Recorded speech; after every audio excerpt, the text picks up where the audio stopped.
पाकिस्तान द्वारा आतंकवाद के खात्मे के प्रति सहयोग जताने के बाद भारत और पाकिस्तान समग्र वार्ता शुरू करने पर हुए सहमत।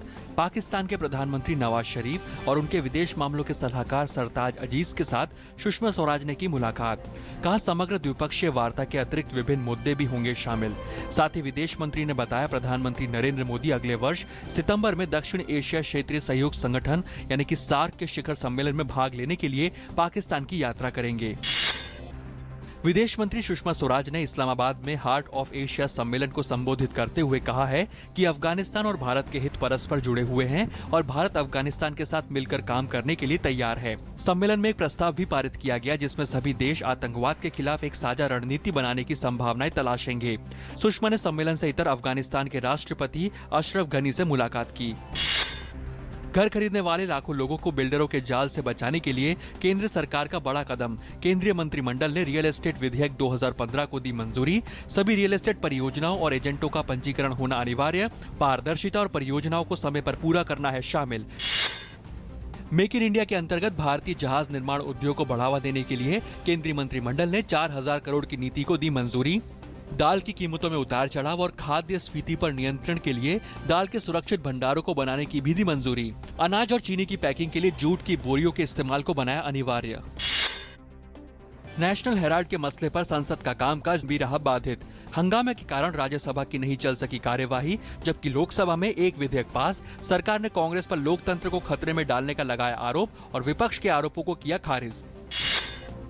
बाढ़ प्रभावित चेन्नई में अब सामान्य जनजीवन धीरे धीरे लौट रहा है पटरी पर। राहत कार्यों के साथ कचरे के ढेर हटाने की दिशा में तेजी से कार्य जारी। वहीं तमिलनाडु के दक्षिणी जिलों में तेज बारिश और नदियों में उफान से हालत जस के तस। केंद्र ने इसके लिए हर संभव मदद का आश्वासन दिया है। मौसम विभाग के अनुसार अगले 24 घंटे में तटीय तमिलनाडु और भीतरी जिलों के कुछ स्थानों पर भारी बारिश की आशंका। स्वाइन फ्लू से निपटने के लिए स्वास्थ्य मंत्रालय में बुधवार को एक उच्च स्तरीय बैठक हुई। बैठक में अस्पतालों में बिस्तरों की संख्या बढ़ाने, स्वाइन फ्लू के लिए अलग से वार्ड बनाने पर चर्चा हुई। बैठक के बाद केंद्रीय स्वास्थ्य मंत्री जेपी नड्डा ने कहा कि स्वाइन फ्लू से निपटने के लिए उठाए जा रहे सभी जरूरी कदम। मानव तस्करी पर रोक लगाने के लिए केंद्र सरकार बनाएगी अलग से जांच एजेंसी। ये जानकारी केंद्र सरकार ने बुधवार को सुप्रीम कोर्ट को दी, जिसके बाद सुप्रीम कोर्ट ने जांच एजेंसी बनाने को हरी झंडी दे दी है। केंद्र सरकार ने सुप्रीम कोर्ट से कहा है 1 दिसंबर 2016 से जांच एजेंसी काम करने लगेंगी।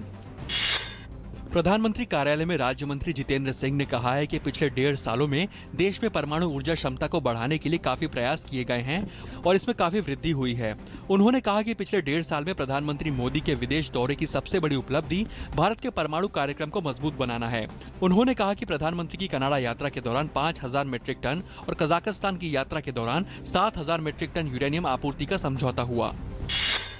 पेरिस में जलवायु परिवर्तन सम्मेलन में सामने आया समझौते का 29 पेज का पहला मसौदा, लेकिन विकासशील और विकसित देशों की जलवायु परिवर्तन को लेकर जिम्मेदारी तय करने पर असमंजस बरकरार।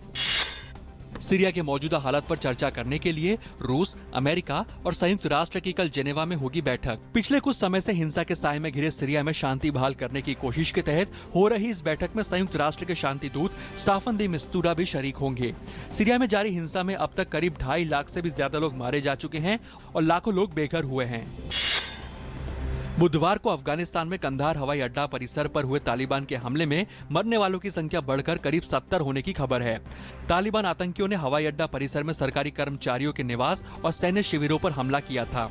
ये शिविर अफगानी, अमरीकी और नाटो सेनाओं के लिए बनाए गए हैं। इस हमले में तालिबान के 9 आतंकी भी मारे गए। आज अंतर्राष्ट्रीय मानवाधिकार दिवस है। दूसरे विश्व युद्ध की विभीषिका ने दुनिया को हर एक नागरिक के बुनियादी अधिकारों के बारे में सोचने को विवश कर दिया। युद्ध समाप्ति के बाद साल 1950 में संयुक्त राष्ट्र ने हर साल 10 दिसंबर की तारीख को विश्व मानवाधिकार दिवस के तौर पर मनाने का फैसला लिया। दुबई में चल रही BWF विश्व super series finals badminton tournament के पुरुष एकल में भारत की शुरुआत निराशाजनक रही।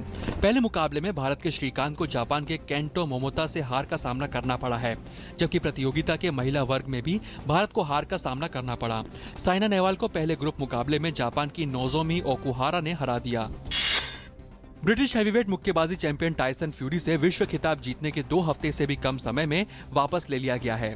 फ्यूरी ने 28 नवंबर को व्लादिमीर क्लेशेव को अंकों के आधार पर हराया था। रिपोर्ट के अनुसार फ्यूरी को मंगलवार को व्याचेस्लाव के खिलाफ अंतर्राष्ट्रीय मुक्केबाजी महासंघ के अनिवार्य मुकाबले में उतरना था, लेकिन उसने क्लिश्को के खिलाफ दोबारा मैच खेलना पसंद किया।